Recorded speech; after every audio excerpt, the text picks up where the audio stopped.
Rémi, j'espère que tu n'as pas de photos embarrassantes de toi qui traînent sur Internet. Normalement, non, non, enfin je pas à mon souvenir quoi, pas officiellement. Ok, super, ça tombe bien parce que j'ai un outil qui va nous permettre de vérifier ça. Ah! Bon, on peut peut-être choisir quelqu'un d'autre pour tester, tu vois? Genre toi. Bonjour et bienvenue sur encore un podcast tech. Une sélection du meilleur de la tech une fois par semaine. Salut Rémi. Salut Greg, comment ça va? Ça va super et toi?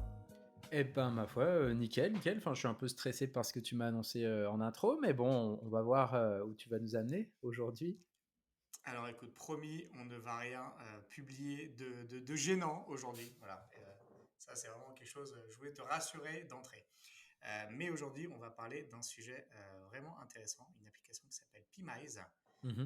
Mais avant d'en dire plus, je souhaitais prendre un petit moment pour remercier les personnes qui nous écoutent, Mmh. qui sont de plus en plus nombreuses. On a récemment franchi un cap symbolique C'est d'écoute. vrai, c'est vrai. Voilà, on a dépassé les 1000 écoutes. Alors ça peut paraître pas beaucoup, mais pour nous, c'est vraiment voilà, c'est un milestone significatif. J'espère que les 2000 et les 3000 vont vite arriver.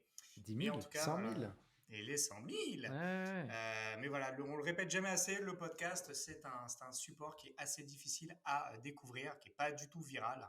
C'est Ouais. peut-être le truc le moins viral du monde. Et du coup, ben voilà, on apprécie à chaque fois que vous pouvez nous laisser un petit avis, faire partager, en parler à quelqu'un autour de vous, envoyer un lien d'un épisode, vraiment n'importe quoi qui pourrait Mmh mh. nous aider à nous faire connaître. Donc si vous nous appréciez, bah, partagez, voilà, partagez. Je le dis souvent, c'est pas comme un resto, hein. Si vous partagez avec quelqu'un, vous aurez toujours de la place et serez toujours bien servi en nous écoutant. C'est vrai, Donc en tout cas, voilà, c'est pas, vous pouvez partager le bon plan, quoi. absolument. Eh ben, écoute, du coup, je te propose de passer au cœur du sujet. Exactement. Alors c'est quoi? Comment est-ce qu'on va retrouver les photos compromettantes avec, juste une photo de ma tête, c'est ça? Exactement. Alors en fait, aujourd'hui, on va parler d'un outil en particulier, d'un outil qui s'appelle PIM Eyes, P-I-M Eyes comme yeux, qui est en fait un service qui te permet de faire comment tu m'as dit tout à l'heure, du reverse. De la recherche d'images inversées? Et ben voilà, Ou la exactement. recherche inversée d'images plutôt? C'est de la recherche inversée d'images. Alors la recherche inversée d'images, c'est pas nouveau du tout. Mmh mh. Ça existe depuis des années. D'ailleurs, même sur Google, hein, vous avez dans le champ de recherche la possibilité de charger une image. Ce qui est très pratique quand vous cherchez un lieu, quand vous cherchez un vêtement, quand vous cherchez n'importe quoi. En fait, vous chargez une image et ça va vous donner automatiquement les images correspondantes. Et donc, ça peut Mmh vous mh. permettre de retrouver quelque chose. Mais il faut dire que Google est, et c'est pas plus mal, essentiellement utilisé sur des objets, des lieux, etc. Ça marche très très bien. Donc, je vous encourage vraiment à Oui. tester. Mais c'est pas exactement le sujet de l'application dont on parle aujourd'hui, même si c'est les mêmes logiques et les mêmes fonctionnalités qu'on peut trouver derrière. C'est de la recherche inversée, mais sauf que c'est de la recherche inversée sur des visages. Et donc en fait, PMISE, c'est une application. Alors, je suis tombé dessus via un article du Times qui raconte en fait l'histoire de cette application qui est finalement une application toute bête qui va vous permettre de charger une photo de vous ou de quelqu'un Mmh mh. d'autre. C'est là où ça peut devenir un problème. Oui, c'est bien ça, ça je préfère, je préfère.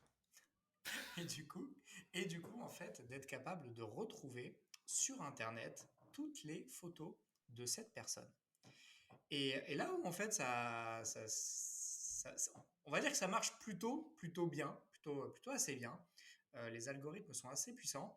Et en fait, ils ont la particularité de ne pas se limiter, je pense même pas complètement chercher sur les réseaux sociaux. Je crois qu'ils vraiment même ils évitent les réseaux sociaux. Mais par contre, ils vont aller se focaliser sur tout le reste du web. Et c'est quand même une grosse partie du web. C'est gros le web. Et du coup, en fait, voilà, l'intérêt, c'est que ça va aller chercher sur des sites, sur des applications, sur des sites de review, sur enfin, n'importe quel type de site, en fait, où il peut y avoir des images. Et du coup, voilà, ça peut remonter des photos. Et bien entendu, d'un clic, vous pouvez accéder au contenu derrière. Donc, on peut dire que ça marche quand même très bien. Et que ça a un côté un petit peu fou, hein, puisque finalement, les résultats sont quand même assez pertinents. Est-ce que Ouais. toi, Rémi, tu connais ces services? Est-ce que tu l'as utilisé? Alors je l'ai utilisé il y a pas plus tard que 5 minutes, avant, avec une photo à moi. Hem et ça marche, c'est hyper simple. Donc soit enfin, en arrivant sur l'interface du site, en haut, vous pouvez soit prendre un selfie, donc il va utiliser votre caméra, soit importer une photo que vous avez déjà directement en stock et ensuite il va proposer toute une liste de photos, qui, bon, dans mon cas, me ressemblaient beaucoup, enfin, c'était moi et plus on va descendre vers le bas, plus c'est des gens qui vous ressemblent un petit peu, mais j'ai trouvé un ou 2 sosies qui c'est assez marrant, quoi, ça pourrait être moi. Donc ça marche, et c'est rapide, ça marche très bien. Ça marche très bien, c'est assez pertinent. Moi, j'ai testé sur moi, effectivement. Je tombe sur des images type LinkedIn ou la pochette Mm. de notre podcast, par exemple. Ah, moi je l'ai pas Euh, eu, tiens. ah! Marrant, ouais, c'est rigolo ça. Et en fait, ce qui est intéressant avec cet outil, bah voilà, donc il est très très rapide, il va aller te chercher sur tout Internet. Donc là, typiquement, il a été cherché. Attends, j'essaie de cliquer. Je sais pas si j'ai la possibilité. En fait, ce qu'il faut retenir, c'est que il va chercher partout, il va chercher très vite et il va chercher très loin. Par contre, ce qui est intéressant, c'est que le moteur de recherche ne se contente pas juste de faire de la recherche. Il te permet, par exemple, de télécharger les résultats, en gros, d'être notifié à chaque fois qu'il y a de nouveaux résultats par rapport à une recherche. Et tu peux même combiner cela avec plusieurs photos. Alors, soit plusieurs photos de la même personne, soit des photos de personnes différentes. Et après, ça va te remonter les photos où les personnes sont par exemple ensemble. Donc ça peut être assez pernicieux. Ça marche aussi, enfin, c'est aussi simple à comprendre en termes de fonctionnement que Google. Et en fait, ça ouvre finalement la porte à pas mal de dérives. Est-ce que tu peux nous citer, par exemple, est-ce que tu as des idées de dérives qui pourraient être, pourraient ressortir d'existence d'un tel outil? Bah, complètement, aller chasser des photos, un peu compromettantes de personnalités politiques, de dirigeants d'entreprise ou même juste de toi ou moi si on voudrait faire du chantage, quoi. Ouais, et puis même, tu peux imaginer dans le cadre du recrutement, par exemple, hein, si tu veux chercher Ouais, c'est vrai. voilà, un candidat, tu as la photo sur le CV, tu balances ça dans PMISE, et puis tu peux voir toutes les photos de soirée de la personne ou privées, et donc ça peut poser quelques petits sujets d'image, hein, si on ne maîtrise pas très bien cela. Donc ça peut être dommageable. Je ne l'ai pas précisé, mais vraiment la recherche marche si bien qu'elle ne va pas se contenter de regarder si tu apparais au premier plan d'une photo, hein, puisque si tu es en arrière-plan, bah, ça va également te remonter dans les résultats. Donc potentiellement, ça peut quand même aller assez loin. Et effectivement, ça peut ouvrir, voilà, ça peut ouvrir quelques dérives voilà, comme celle que l'on vient de noter. Mmh mh. Ce qu'il faut peut-être retenir, c'est que c'est un outil qui est accessible à tout le monde, Ouais, mais quand même qui a quelques petites réserves, puisqu'en fait, il y a une formule payante. ouais. Donc en gros, si tu souhaites accéder, de ne pas avoir comment dire, de limite sur les recherches ouais, pas de limite sur les recherches, sur le nombre de recherches, être capable de récupérer les images ou d'autres choses, en fait, tu vas devoir passer à la caisse. Donc voilà, tout repose sur des formules payantes Mmh. à partir de 35 € par mois Ouais. Mais ce qui te qui permettent. est Ouais, vas-y, ouais, vas-y. ce qui est pas mal, c'est que alors, ce qu'ils vendent là où effectivement il y a pas mal de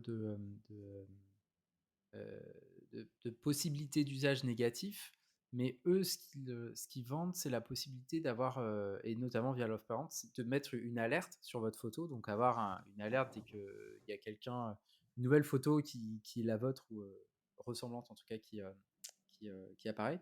Ou sinon, et ce qui est pas mal, c'est d'effacer les photos pour vous. Et donc là, ce qu'ils disent, enfin dans la description, c'est qu'ils sont capables d'envoyer, donc je crois que c'est pas dans le premier tiers de vente, mais à partir du deuxième, on peut, donc à 93 euros, 94 euros par mois, ils vont créer et envoyer des requêtes DMCA, donc ça c'est Digital Act américain, ou GDPR pour l'Europe, pour demander au site d'enlever, ces photos. Euh, et pour la formule Advance, qu'est-ce que vous avez, bon, plus de filtres et ce qu'ils appellent une fonctionnalité de recherche plus profonde, à seulement 352 € par mois. Mais ouais, c'est intéressant. Alors, juste une petite parenthèse, c'est qu'en fait, je viens de repérer, moi, enfin, quand j'ai fait le test là avec moi, je suis revenu dessus. Et en fait, il y a pas mal de photos de moi, dont des photos. J'avais fait un shooting photo pour mon boulot. Et Mhm. apparemment, la photographe a laissé enfin, toutes les photos quelque part sur un espace de stockage parce qu'en fait, j'ai différentes poses, etc. Alors qu'on n'en avait gardé qu'une ou deux. Et le problème, c'est que si je veux savoir où sont stockées ces photos, je suis obligé de payer les 30 €. Donc voilà, bon, c'est pas gênant parce qu'elles sont pas trop mal. Mais, euh, mais ouais, ouais, ouais. En tout cas, eux, comme ils le vendent, c'est pour vous aider à protéger un petit peu, enfin nous aider à protéger notre vie privée. Donc effectivement, c'est là où le modèle il est un petit peu pernicieux. Alors je pense que de manière générale, c'est bien que cet outil ne soit pas accessible complètement à tout le monde en one shot. Donc il y a une petite barrière à l'entrée en l'occurrence Mm. de devoir payer. Ça, à la rigueur, why not?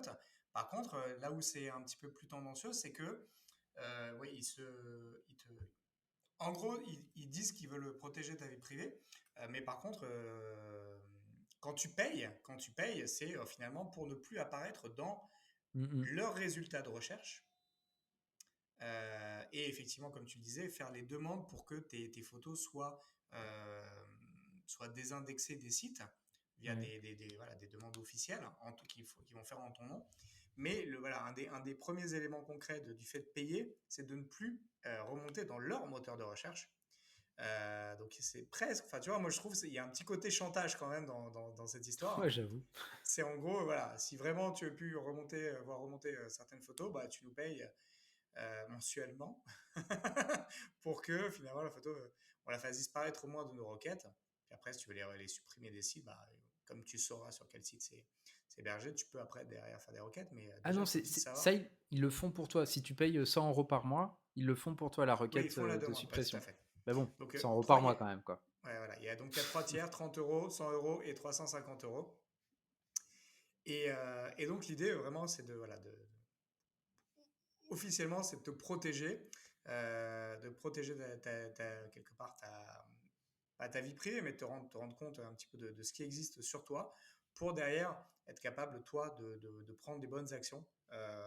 Mais pour prendre des bonnes actions, il faut juste déjà savoir ce qui existe de toi. Mm. Et ouais, moi, c'est un petit peu ça qui me dérange en fait, c'est que le sujet, c'est vraiment, on est quand même sur une formule qui est, comment dire, ouais, qui est un peu comme de l'extorsion, quoi. Ouais, C'est-à-dire ah qu'ils ben, peuvent hein, complètement. donc ils te disent, voilà, on peut traiter certaines demandes gratuitement, mais par contre, si vraiment tu veux que ce soit fait bien et vite, bah, faut payer, quoi. Donc ouais, le modèle est un petit peu bancal, un peu sous le prétexte de la vie privée. Euh, t'as un système un peu comme ça qui est mis en place et qui n'est pas complètement clean. Est-ce que tu sais, Rémi, qui se cache derrière cette application? C'est un GAFA? Absolument pas. Non, Ah, est-ce que c'est pas une entreprise qui fait de la sécurité ou de la défense, genre comment elle s'appelle cette énorme boîte? J'ai un trou, je sais pas. Non, mais je sais pas. Écoute, c'est un Ah. chercheur qui a mis ça en place, qui s'appelle Georgi Gobronidze. Mhm. Donc c'est un chercheur assez jeune, qui a 34 ans, qui finalement a lancé ça parce que il avait été sensibilisé aux différentes cyberattaques qui avaient été faites sur son pays par la Russie. Et donc en fait, il a voulu finalement créer un outil en réponse un petit peu Mhm. à ça, pour permettre aux gens de gérer finalement leur réputation en ligne, et de savoir un petit peu, voilà, comment on pouvait les retrouver sur Internet. Ça, c'est l'explication, on va dire, officielle qui est donnée. Maintenant, comme on l'évoquait tout à l'heure, certains des motifs, ils peuvent être un petit peu plus discutables. Et ce qu'il faut savoir aussi, c'est que c'est pas le seul outil qui fait ça, puisqu'en Eh fait, ben non, j'imagine, ouais. tu as d'autres outils qui fonctionnent comme ça. Et il y en a une qui est assez connue, qui s'appelle Clearview. Oui. Clearview, qui est en fait elle plutôt utilisée aujourd'hui euh, par les forces de l'ordre, en fait, et qui va également balayer tout le web social, qui va être capable finalement d'aller, voilà, d'aller assez globalement chercher toutes les occurrences du visage d'une personne, surtout tout type de site, y compris des sites pornographiques par exemple, hein. Donc voilà, vaut mieux pas avoir de choses qui traînent à des endroits plus obscurs du web. Mm. Et là, c'est la Clearview, c'est plutôt axé, on va dire, force de l'ordre, cadre légal. Là où du coup, PMICE est plus open bar, si on est capable de lever la réserve de payer quelques euros. Donc voilà, vous pouvez vous faire votre idée, hein, si vous voulez aller sur le site. Allez tester, ouais. Simplement charger une image de vous ou de n'importe qui d'ailleurs, hein, pour vous faire une idée de ce qui remonte et de tester un peu la pertinence du modèle. Bien entendu, si vous ne mettez pas une photo de vous, on vous encourage à prendre la photo de quelqu'un de public, pas de votre collègue ou de votre ex. Voilà, ça, c'est pas top. Et donc, ça pose une fois encore le sujet des outils quelque part, hein. C'est-à-dire que tu peux avoir des outils qui peuvent répondre à des vrais besoins. Tu peux imaginer quelqu'un, un individu suspect que tu prends en photo parce qu'il traîne, je sais pas, près des écoles, et que tu es, voilà, un peu suspicieux. Tu peux prendre une photo de cette personne et puis derrière, via une recherche inversée, avoir la retrouver dans des cas de faits divers ou ce genre de choses. Donc, tu peux imaginer des usages un peu intéressants, mais là, plutôt côté force de l'ordre, c'est intéressant que de laisser ça accessible à tout le monde. Et puis, il y a fort à parier que dans le futur, ce genre d'outils se multiplient, se démocratisent, et finalement, ça devienne des choses beaucoup plus standards, hein, Mm, mm. via le développement d'outils d'intelligence artificielle et machine learning qui vont rendre finalement, et puis la multiplication des photos et des vidéos qu'on laisse traîner, qui tendent à laisser penser quand même que ce genre de choses, à mon avis, on va encore en entendre parler un moment. C'est Je sais sûr. pas, je sais pas ce que Mais tu en penses. Est-ce que ça te fait un bah, peu flipper? en fait, dans le sens où ça existait déjà avec Google Photos, c'est vrai que c'est une prolongation, mais enfin, sous stéroïde de ça. D'un côté, je préfère que ça soit ouvert à tous plutôt que juste aux forces de l'ordre, parce que on l'a vu, les forces de l'ordre en font pas forcément bon usage. Et, en fait, un des problèmes, alors je sais plus si c'était Clearview ou un autre, ils ont accumulé leur base de données énorme sans le consentement des gens, en fait. Et c'est ça aussi le problème. Moi, les photos que je vois sur PMI, c'est que des photos qui sont, c'est moi qui les ai importées, ou alors la photographe dont je parlais tout à l'heure. Donc c'est pas, enfin moi c'est pas gênant, les trucs que j'ai. Alors que s'il avait récupéré des photos de Facebook de moi, là peut-être qu'il y aurait des trucs un peu plus, bon, pas gênant, mais quoique. Et, mais là où je vois une utilité potentiellement intéressante, c'est, tu sais, il y a de plus en plus de visages générés de manière informatique et qui ressemblent à des visages normaux.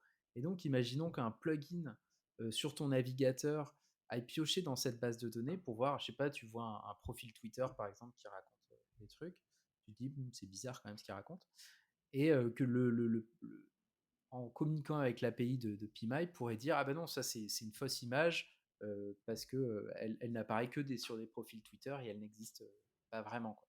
Et donc ça permettrait de se dire ah ben ça c'est un bot, donc on va pas vraiment accorder de crédibilité à ça. Donc il peut y avoir aussi des usages intéressants, donc c'est intéressant.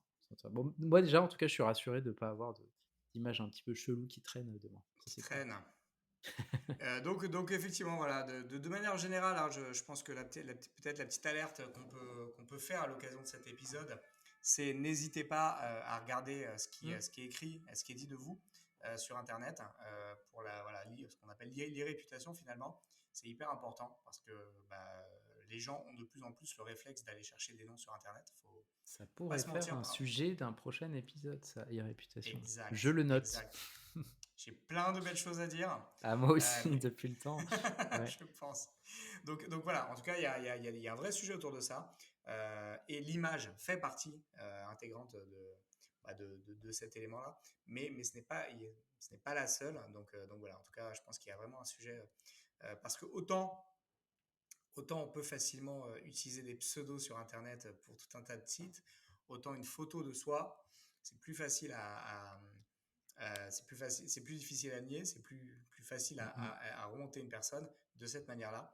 Et donc, voilà, dans l'article du Times qui parlait justement de PMIs, ils expliquaient que certains utilisateurs payaient le service notamment parce qu'ils étaient ils étaient victimes de cyberharcèlement. Et Ouais. donc, ils prenaient des photos des personnes qui les harcelaient, parce qu'ils utilisaient des vraies photos de profil sur certains réseaux sociaux, mais pas forcément avec les vrais noms. Et via la recherche inversée, Ouais, il est pouvait retrouvé. remonter jusqu'au nom, prénom de la personne. Voilà, ça c'est des cas d'usage qu'il faut avoir en tête et qui sont rendus possibles via des outils voilà, de reverse finalement. Mm, J'aurais bien aimé trouver un terme avec reverse un peu classe, mais voilà, de recherche inversée tout simplement d'images. Et donc voilà, donc je pensais que c'était intéressant quand même de parler rapidement de PMIs.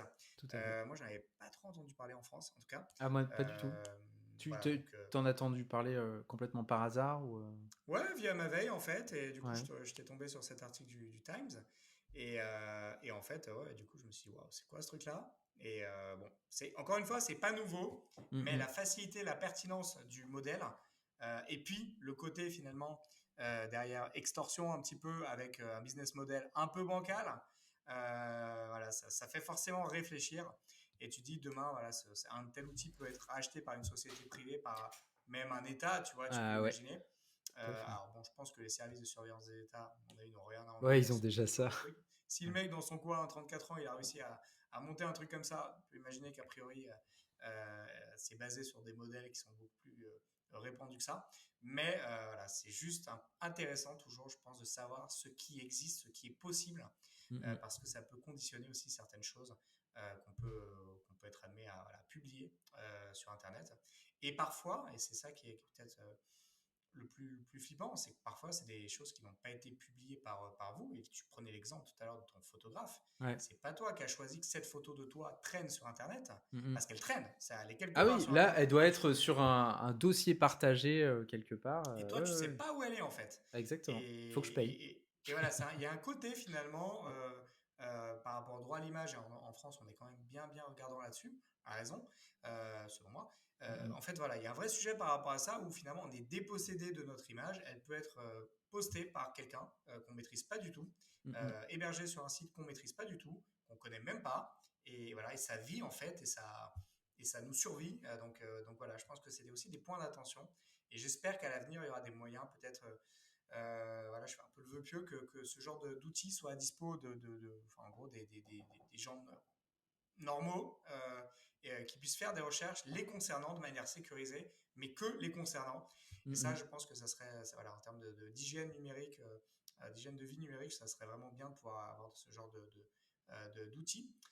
Mais voilà, c'est pas gagné pour l'instant. Ouais, c'est Voilà, sûr. donc, oui, on peut au moins prendre acte que ça existe, que c'est facile à utiliser, que pour une poignée d'euros, tu peux quand même avoir accès à des fonctionnalités qui sont un peu froides dans l'eau parfois, quoi. Exactement. Et sinon, bonne journée. Yeah.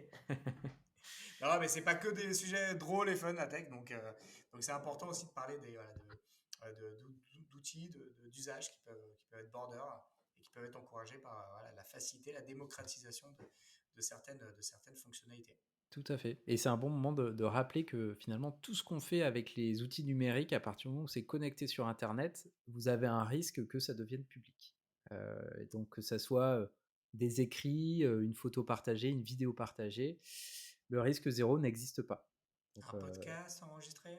ah ouais, sur le sujet, peut-être, ouais. On vous mettra le lien dans la description. Ok, Rémi, bah écoute, moi, c'est tout pour moi. Eh ben, Je sais pas si tu super voulais ajouter quelque intéressant. chose. Merci. Non, je vais aller essayer de fouiller pour trouver qui sont ces sosies de ma photo.